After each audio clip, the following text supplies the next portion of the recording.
Hi, everyone.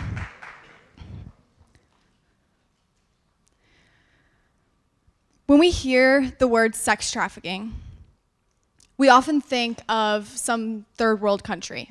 We think it's horrible, but it's not really our problem. However, what most of us don't realize is that it's happening right here in the United States of America. And when it comes to the sexual exploitation of minors in our country, our criminal justice system is completely failing us. This is Tina Front. At the age of 9, she was sold for sex for the first time by her foster parents.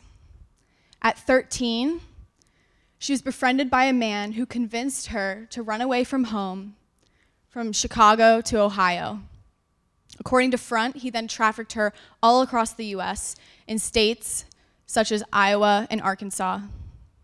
After 2 years of being a sex slave, Front was back in Chicago when a police officer arrested her on the street, charged her with prostitution, and then later she was sent to a juvenile detention center in Cook County, Illinois. Another young girl, age of 13, was in a car with a 40-year-old man. She was his date for the night, one that he had purchased online at the click of a button.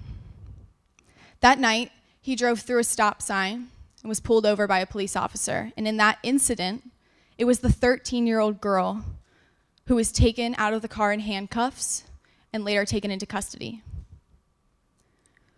Not many people are hearing these stories, but those that are asking all the wrong questions.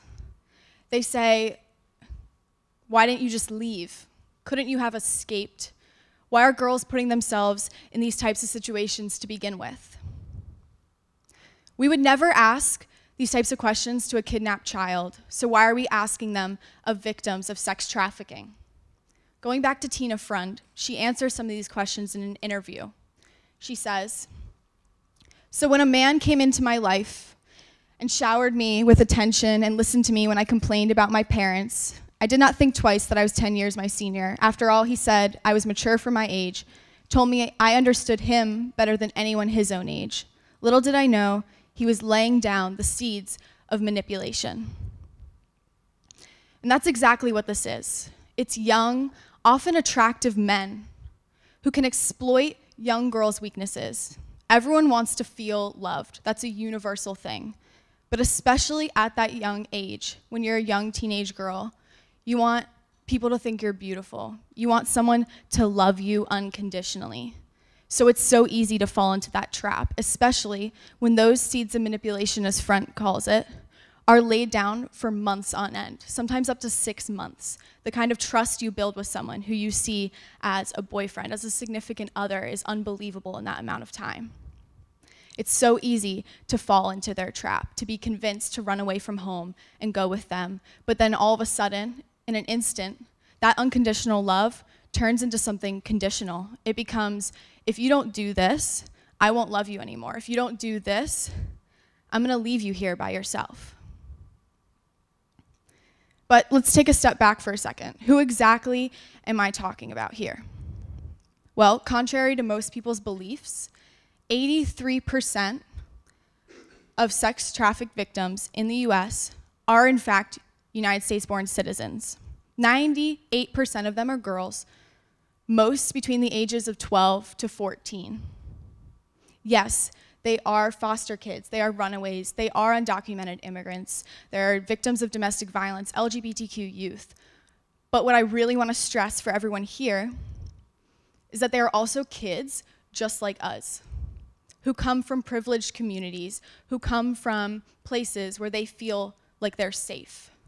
Yet it's girls that go to the mall with their friends, and these young, attractive men are there, and they're able to lure the weakest one away and exploit them. It happens all around us.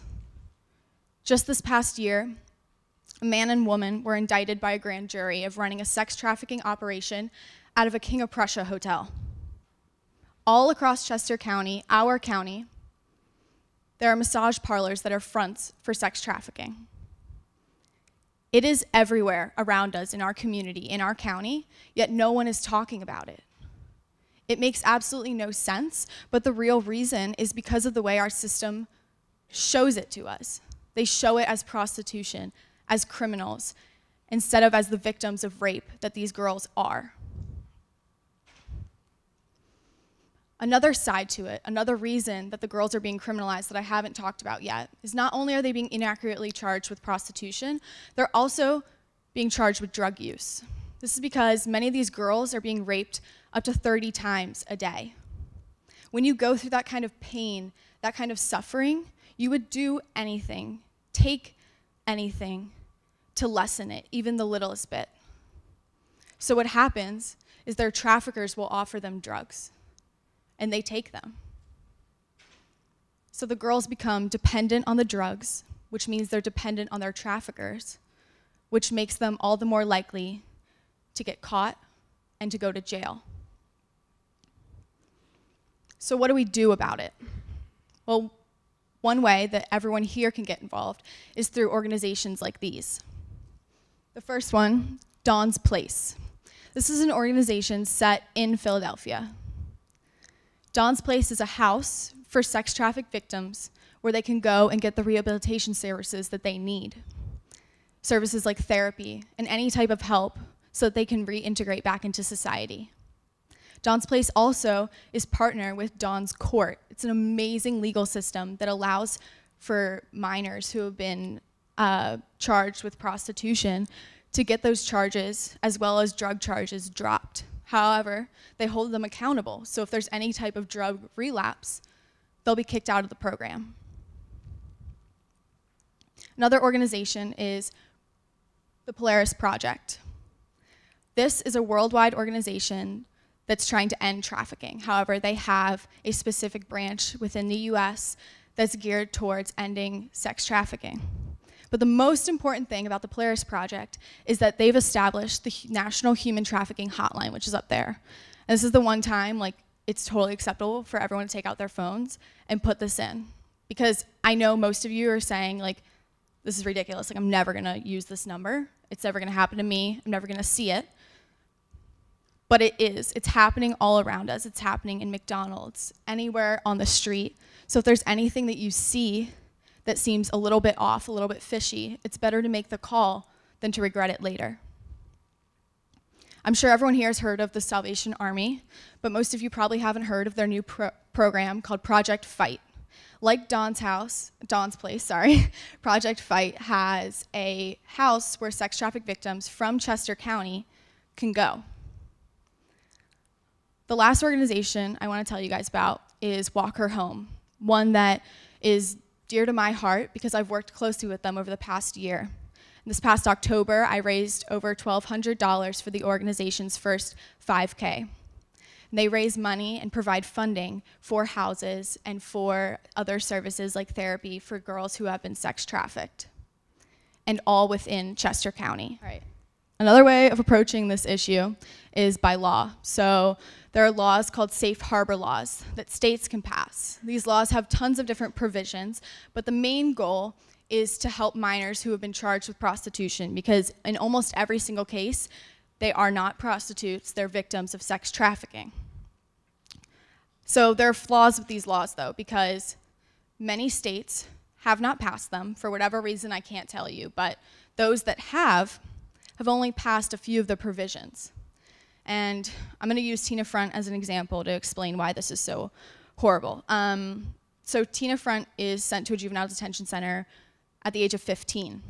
If she was in a safe harbor state, she would be, her charges would be dropped, she would go through therapy and get the help that she needed, but as soon as she reached 18, all of that would go away.